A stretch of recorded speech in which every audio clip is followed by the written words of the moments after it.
You know, I've always suspected there's more to Femi than meets the eye. You all know who Femi is. I've done a few videos on him. He is a pro-EU activist, and I would argue as well, as I have done, I think in my previous video about him, that he has a deep-rooted problem with the British people, along with our history and culture. But I've done that video. This one's a bit different. You see, I believe Femi has slipped up.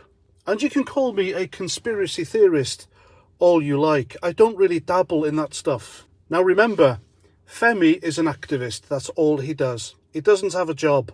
In fact, I don't think he's ever had a proper job all his life. He is one of these university-educated morons who has been indoctrined into socialism. And somebody is definitely behind him. Someone's paying him to run his mouth off, slagging off Brexit and the people who voted for it.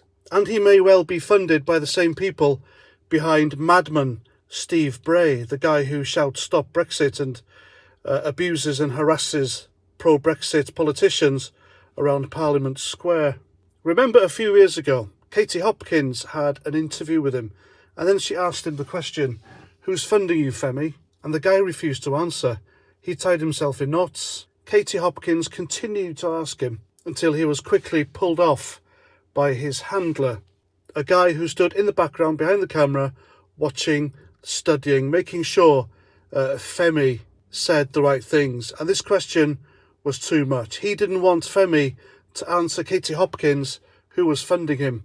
And he got quite aggressive about it as well.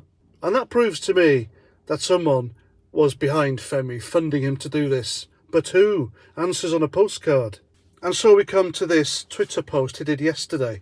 Now, he was having a spat with Talk TV's Julia Hartley-Brewer when he said this, and I quote, "You go to bed every night knowing you've made the lives of 60 million people harder, and that will always be your defining contribution to the world. I get to go to bed knowing that I'm going to deliver a £100 billion boost to their lives, minimum, during my career," end quote. Now, Femi doesn't have a career. He doesn't have a job. All he does is write stuff like this on social media, and that's it. So to have a career, you'd have to get paid, wouldn't you? So who's paying him? And what exactly is his career?